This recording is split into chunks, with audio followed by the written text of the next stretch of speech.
Hi, I'm Danielle Romero, and thank you so much for being with me today on my channel, where I've been digging into my family's hidden history and the idea of identity here in America.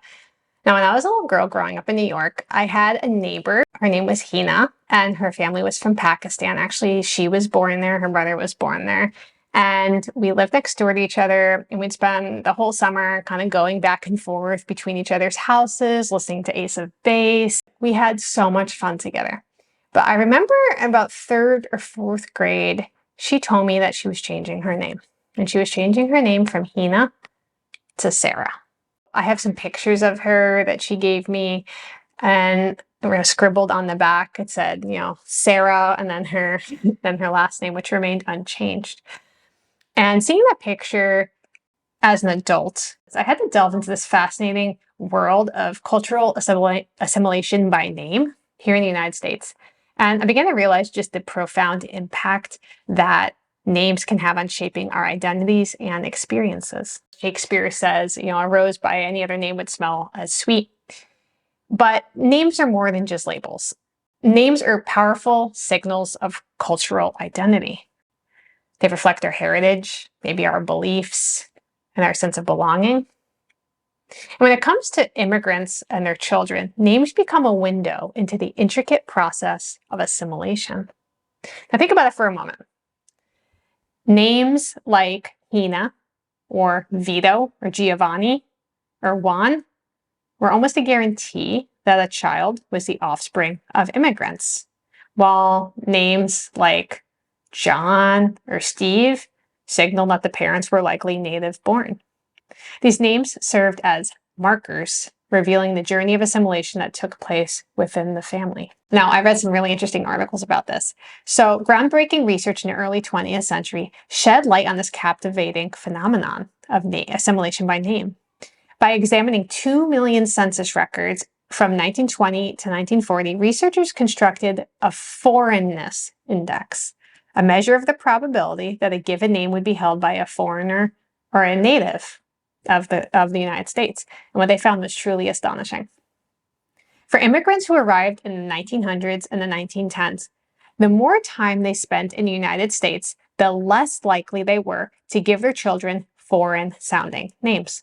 It was a gradual shift, but after 20 years in this country, half of the gap in name choice between immigrants and natives had vanished. That is to say, after 20 years, the immigrants were skewing to seeming the names were more similar to those who were native to the United States. The pace of this assimilation varied, though, depending on the immigrants' country of origin. So some groups, like the Norwegians, the Swedes, and the Danes, were among the quickest to adopt to American-sounding names. Others, though, like the Russians and the Finns, had slower rates of name-based assimilation. But here's where it gets really interesting. Having an American-sounding name turned out to be more than just a cultural shift. It carried genuine economic and social benefits. Now, my dad's grandfather, who came from southern Italy in the 1900s, his given name was Francesco.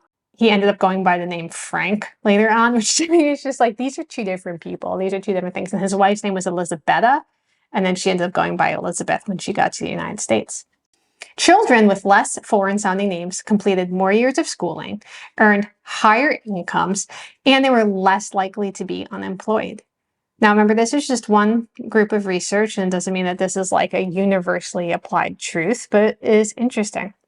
These patterns persisted even among siblings, though, within the same family. In essence, a foreign-sounding name, while it reinforced a sense of ethnic identity, which is awesome, it also may have exposed those individuals to discrimination or a sense of otherness or separateness. Now, the power of first names in shaping people's experiences and opportunities has long been recognized, particularly among immigrants themselves in the United States. A postdoctoral fellow at the University of Toronto and a psychology professor from the University of Kansas conducted research that delved into this very issue. They explored the relationship between first names and the willingness of others to help in these hypothetical life and death situations.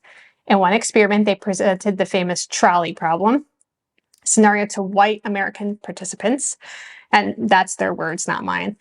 There was an Asian immigrant with the last name Chan and an Asian immigrant named Mark, or a white male named Mark.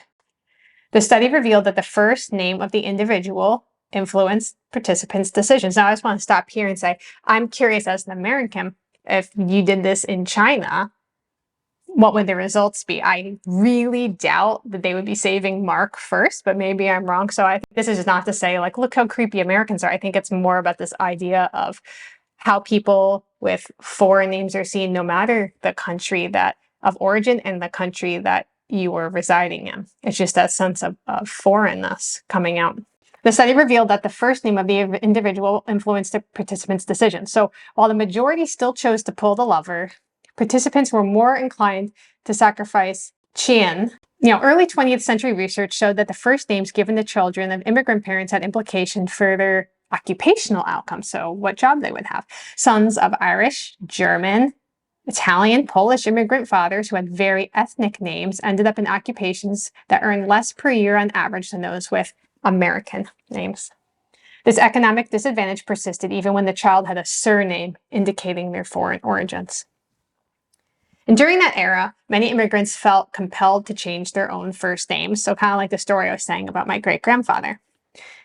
Approximately 77% of immigrants adopted an American-sounding first name within the first year of arriving to the United States. Now, similar research, though, in other countries, such as Germany and Sweden, also highlighted the importance of names as a measure of assimilation, and they observed comparable economic consequences. So this is not like an American problem. This is just how do people respond to immigrants with foreign-sounding names.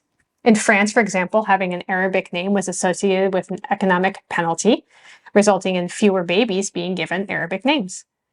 But the story of assimilation is not one size fits all.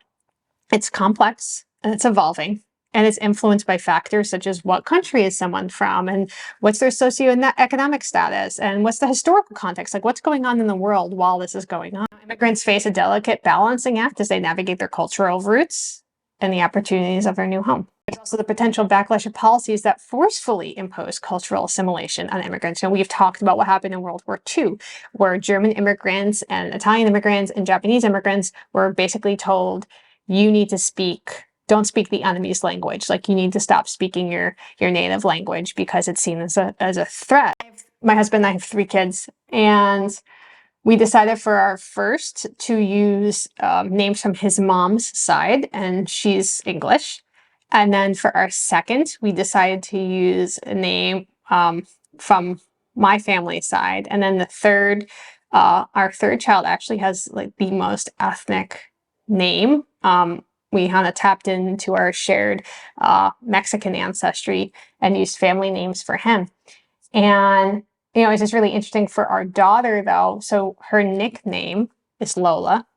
But my husband, he wanted to be careful about the names because, he was concerned, and he identifies as Hispanic, that if we gave our kids a name that was names that were too Hispanic sounding, and, our last name is Romero, then they might not have as good of an opportunity, even though we're not immigrants, like English is our first language, but just seeing the name on the sheet.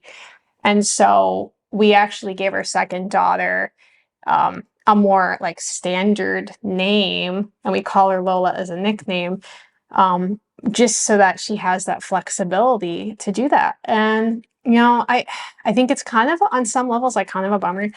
But on another level, it's like, I think it's just being a realist and saying, like, well, you're able to choose whatever name you want. You can even choose, to change your own name if you want. And just kind of knowing, like, the repercussions of either thing. And so to me, it was important to have family names for my kids. And so we did that. But we also want to give them an opportunity, if they didn't want to be so hemmed into just one kind of ethnic name, that they wouldn't be. Assimilation is a powerful force, not just an American force, right? But it has shaped the fabric of American society throughout history. And I don't think it should be viewed as a threat, but as a testament to the resilience and adaptability of both the people immigrating in and the nation that they call home. Let me know if your family story has a similar thing, people changing their name to assimilate, to sound more American. Really curious about that. And if you would like to watch any other videos about becoming American, I'll leave the playlist here, and we will talk soon.